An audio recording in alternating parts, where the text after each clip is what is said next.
ओम शांति। आज है 17 मार्च 2022 के ईश्वरीय महावाक्य। पहले सुनते हैं मुरली के मुख्य पॉइंट्स। बाबा ने कहा, मैं तुमको फिर से सुख का वर्षा दिलाने अर्थ राजयोग सिखला रहा हूँ। मुख्य अक्षर यह दो ही हैं, राजयोग और ज्ञान।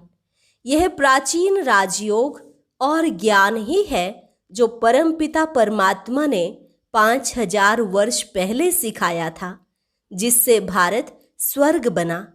इस ज्ञान से ही तुम ब्राह्मण सो देवता अर्थात विष्णुपुरी के मालिक बनेंगे।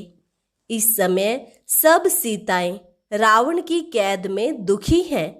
बाप तुमको इस रावण राज्य से मुक्त कराने आए हैं, तो उनकी श्रीमत पर चलना चाहिए।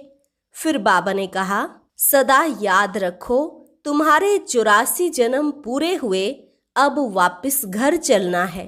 यह 84 का चक्र घड़ी घड़ी बुद्धि में फिराते रहो।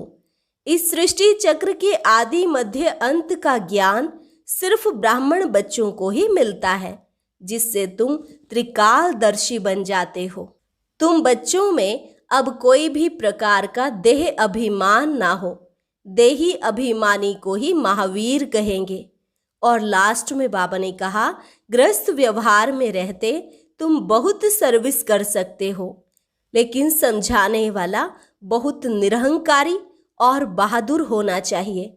सर्विस करने वालों को पहले बहुत विचार सागर मंथन करना है, फिर औरों को समझाना है। और अब सुनते हैं महावाक्यों को विस्तार से।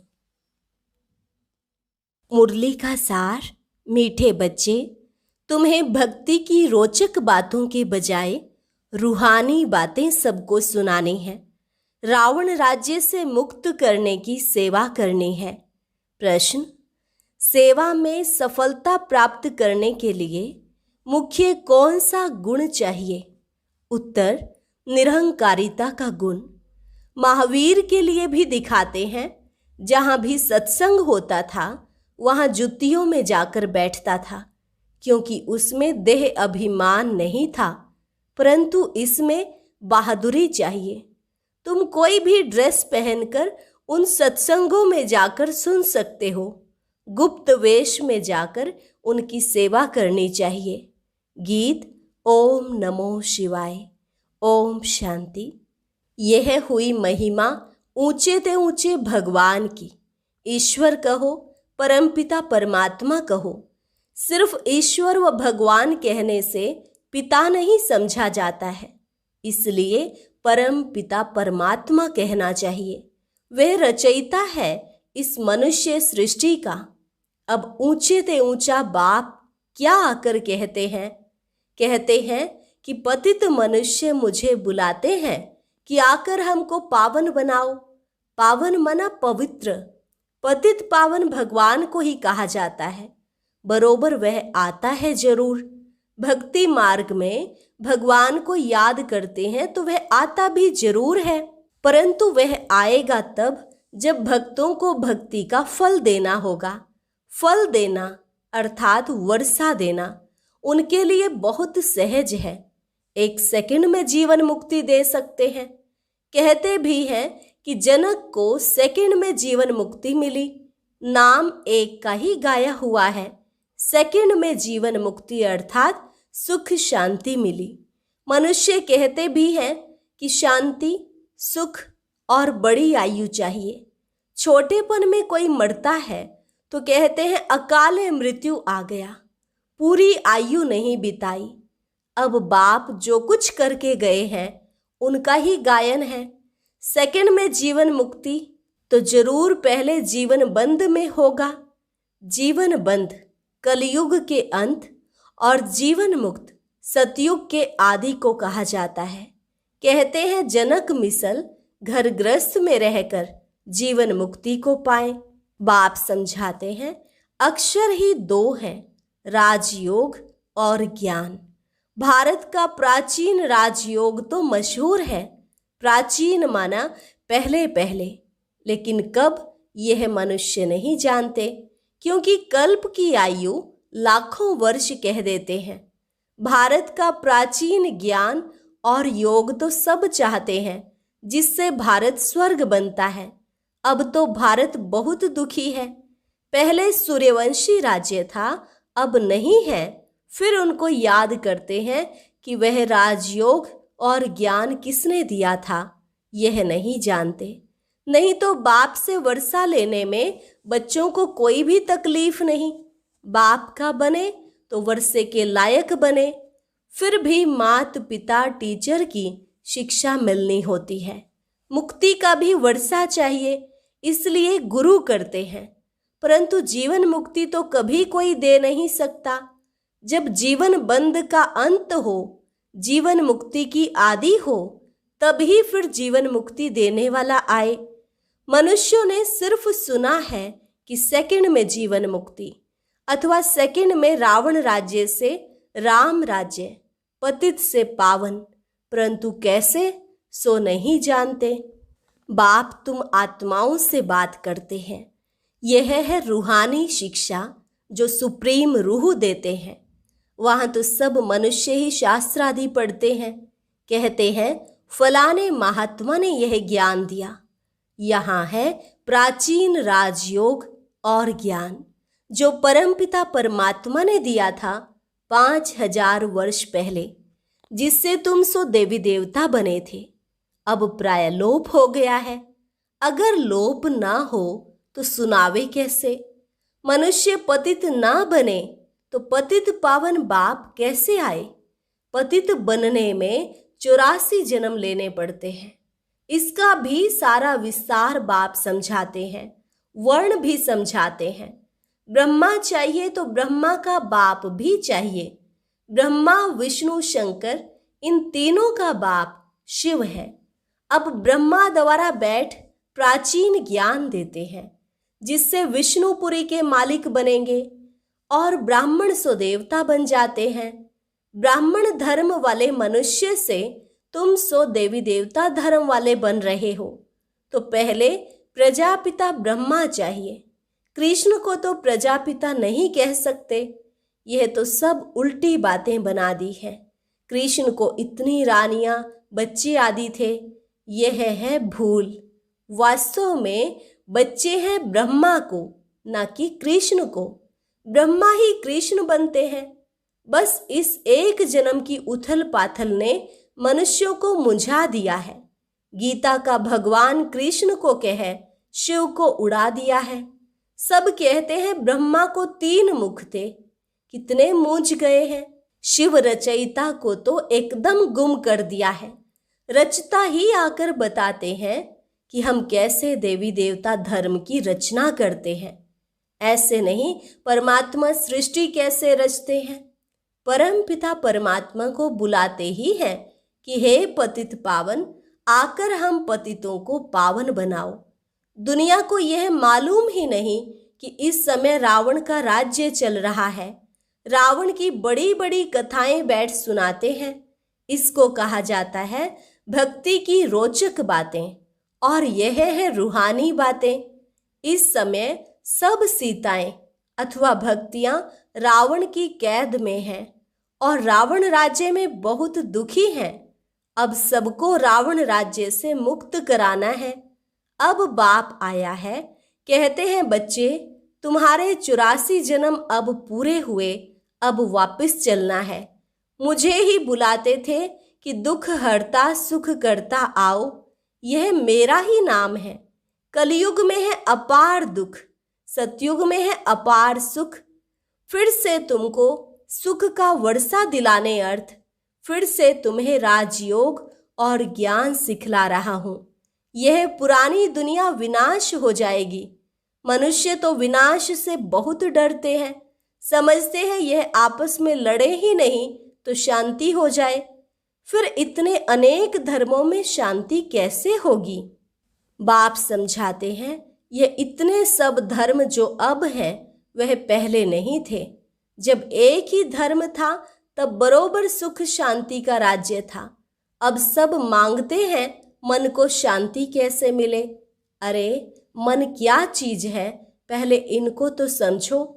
आत्मा में ही मन बुद्धि है। मनुष्य की जबान बोलती है, आंख देखती है। टोटल मिलाकर कहते हैं मनुष्य दुखी है। किसको भी समझाना बड़ा सहज है कि बाप को याद करो और वर्षे को याद करो। फिर झाड़ और ड्रामा की समझानी भी देनी पड़े, जिसके लिए यह चित्र बने हुए हैं। सिर्फ मन मना भव कहने के लिए तो चित्र की दरकार नहीं। चित्रों पर समझाने में घंटा लग जाता है। प्राचीन राजयोग भगवान ने सिखलाया और राजाई मिल गई। फिर कोई मनुष्य थोड़े ही राजयोग सिखलाएंगे। बाप और वर्षे को याद करो तो ठीक है, परंतु यह डिटेल जब तक किसको समझाए नहीं तब तक बुद्धि नहीं खुलेगी, सृष्टि चक्र को समझ नहीं सकेंगे। जब कोई ड्रामा देखकर आते हैं तो वह बुद्धि में आदि से अंत तक घूमता रहता है। कहने में तो सिर्फ इतना ही आएगा कि हम ड्रामा को देख कर आए हैं। तुम भी कहते हो हम इस ड्रामा को जानते हैं, परंतु डिटेल तो बहुत है। बाप से सुख शांति का वर्षा मिलता है, फिर बुद्धि में चक्र भी है। 84 का चक्र जरूर घड़ी घड़ी याद करना है। यह ज्ञान ब्राह्मणों को ही मिलता है, जो फिर देवता बनते हैं। ब्रह्मा सो विष्णु, फिर विष्णु सो ब्रह्मा। तुम जो देवी देवता थे, पुनर्जन्म लेते लेते फिर आकर ब्राह्मण बने। हद का बाप तो सिर्फ उत्पत्ति पालना करते हैं, विनाश तो नहीं करेंगे। विनाश अर्थात सारी पतित दुनिया ही ना रहे। सारे रावण राज्य का ही विनाश होना है, नहीं तो राम राज्य कैसे हो। वहां कभी रावण को जलाते नहीं। भक्ति मार्ग की कोई भी बात ज्ञान मार्ग में होती नहीं। तुम सतयुग त्रेता में प्रालब्ध भोगते हो, वह है ज्ञान की प्रालब्ध। इनको कहेंगे भक्ति की प्रालब्ध। अल्पकाल क्षण भंगुर सुख। पहले भक्ति अव्यभिचारी थी, फिर व्यभिचारी होते होते बिल्कुल ही दुखी बन जाते हैं। सदगति दाता एक बाप है। यह तो समझाना है कि बाप और वर्षे को याद करो। याद किया और स्वर्ग की बादशाही मिली, फिर नरक में कैसे आए। यह सब बातें बैठ समझाई जाती हैं। अब तुमको सारे सृष्टि चक्र के आदि मध्य अंत का पता पड़ गया है, तो इस समय तुम त्रिकालदर्शी बन रहे हो। उनको तुम कहेंगे कि देवताएं भी त्रिकालदर्शी नहीं थे, तो कहेंगे तब कौन थे, क्योंकि संगम योगी ब्राह्मणों को तो कोई जानते ही नहीं। दिखाते हैं जहां भी सत्संग होता था तो हनुमान जाकर जुतियों में बैठ जाता था। अब यह महावीर के लिए क्यों कही है, क्योंकि तुम बच्चों में कोई देह अभिमान तो है नहीं। समझो सत्संग में कोई ऐसी बात निकल पड़े तो तुम कह सकते हो प्राचीन सहज राजयोग और ज्ञान से सेकंड में जीवन मुक्ति लेना है तो फलाने के पास जाओ। समझाने वाला तो बहुत बहादुर निरहंकारी चाहिए, जरा भी देह अभिमान ना हो। कहाँ भी जाकर बैठे, टाइम मिल जाए तो बोलना चाहिए। मजबूत होगा तो भाषण आदि करेगा कि गृहस्थ व्यवहार में रहते कैसे सेकंड में जीवन मुक्ति मिल सकती है। परम पिता परमात्मा के सिवाय तो कोई दे ना सके। यह महावीर ही समझा सकते हैं। सुनने लिए मना नहीं है। गृहस्थ व्यवहार में रहते तुम बच्चे बहुत सर्विस कर सकते हो। बोलो राजयोग सीखना हो तो ब्रह्मा कुमारियों के पास जाओ। आगे चलकर तुम्हारा नाम बाला हो जाएगा, मेजॉरिटी हो जाएगी। अभी तो थोड़े हैं, भगाने का नाम भी बहुत है। कृष्ण ने भगाया। अरे भगाने की तो कोई बात नहीं। टीचर कब पढ़ाने के लिए भगाते हैं क्या? सर्विस करने वालों को तो बहुत विचार सागर मंथन करना है और बहुत बहादुर बनना है।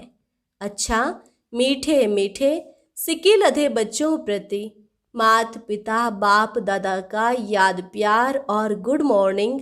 रूहानी बाप की रूहानी बच्चों को नमस्ते। रूहानी बच्चों की रूहानी बाप दादा को नमस्ते नमस्ते, गुड मॉर्निंग। धारणा के लिए मुख्य सार। पहली पॉइंट, सभी भक्ति रूपी सीताओं को रावण की कैद से छुड़ाना है। सेकंड में मुक्ति, जीवन मुक्ति की राह दिखानी है। दूसरी पॉइंट, बाप और वर्षे को याद करना है। देह अभिमान छोड़ महावीर बन सेवा करनी है। विचार सागर मंथन कर सेवा की नई नई युक्तियां निकालनी है। वरदान, नथिंग न्यू की युक्ति द्वारा हर परिस्थिति में मौज की स्थिति का अनुभव करने वाले सदा अचल अडोल भव। नथिंग न्यू की युक्ति द्वारा हर परिस्थिति में मौज की स्थिति का अनुभव करने वाले सदा अचल अडोल भव। ब्राह्मण अर्थात सदा मौज की स्थिति में रहने वाले, दिल में सदा स्वतः यही गीत बजता रहे, वाह बाबा और वाह मेरा भाग्य। दुनिया की किसी भी हलचल वाली परिस्थिति में आश्चर्य नहीं, फुल स्टॉप। कुछ भी हो जाए लेकिन आपके लिए नथिंग न्यू, कोई नई बात नहीं है। इतनी अंदर से अचल स्थिति हो, क्या क्यों में मन मूंझे नहीं, तब कहेंगे अचल अडोल आत्माएं। स्लोगन, वृत्ति में शुभ भावना हो, शुभ कामना हो तो शुभ वाइब्रेशन फैलते रहेंगे। वृत्ति में शुभ भावना हो, शुभ कामना हो तो शुभ वाइब्रेशन फैलते रहेंगे। अभी है अनमोल ज्ञान रत्न दादियों की पुरानी डायरी से। अब तुम्हें दैवी गुणों की धारणा करनी है। धैर्यवत गुण की धारणा भी निश्चय से होती है और साक्षीपन की अवस्था में ही खुशी है। इस धारणा से ही परमात्मा आप ही 1000 कदम आगे प्रख्यात होता है। बाबा कहता है कि तुम सूक्ष्म में 2 कदम नजदीक आओ तो मैं स्थूल में अनेक कदम उठाकर सामने आऊंगा। ज्ञान ही है स्व लक्ष्य में स्थित रहना। स्व में स्थित रहने से ही परमात्मा स्वयं आगे आएगा। बाबा के यह महावाक्य याद कर दो। जितना दैवी गुणों की धारणा करेंगे उतना ही 1-2 को सुख देने के निमित्त बनेंगे। आज देना कल मिलना। आज सर्वेंट बन देंगे तो कल मालिक बन राज्य करेंगे। अभी तो वर्ल्ड सर्वेंट होना। हर एक स्वस्वरूप में स्थित हो। अपने रथ शरीर को चलाते चलो। जैसे कि इस रथ को मैं बिठाती हूँ, मैं खिलाती हूँ, मैं सुलाती हूँ, मैं मुख से बात कराती हूँ। अगर मैं मुख से किसको दुख देती हूँ तो जैसे अपने ही स्वस्वरूप की इंसल्ट करती हूँ। तो फिर स्वसंपूर्ण आत्मा कहती है कि हे जीवात्मा, तेरे पर अफसोस है। ऐसे इंसान अथवा प्राणी में मैं शुद्ध आत्मा प्रवेश नहीं हूँ। स्वशुद्ध आत्मा जिस जगह है उस जगह पर अफसोस नहीं है, क्योंकि वह कभी भी किसको दुख नहीं दे सकता है। स्वशुद्ध आत्मा तो सुख रूप है और ऐसा स्वनिश्चय बुद्धि तो सदैव सुख पहुंचाता है। वह साक्षात मेरा स्वरूप है। और जो अपने को स्व आत्मा निश्चय करते भी अन्य को दुख देता है, वह तो सिर्फ कहलाने वाला पंडित है। उसका असर दूसरों पर नहीं हो सकता। अच्छा, और अब सुनते हैं आज का अव्यक्त ज्ञान मोती। ये एक बहुत संस्कारितापूर्ण वीडियो है, जरूर देखें, कोई भी मिस ना करे।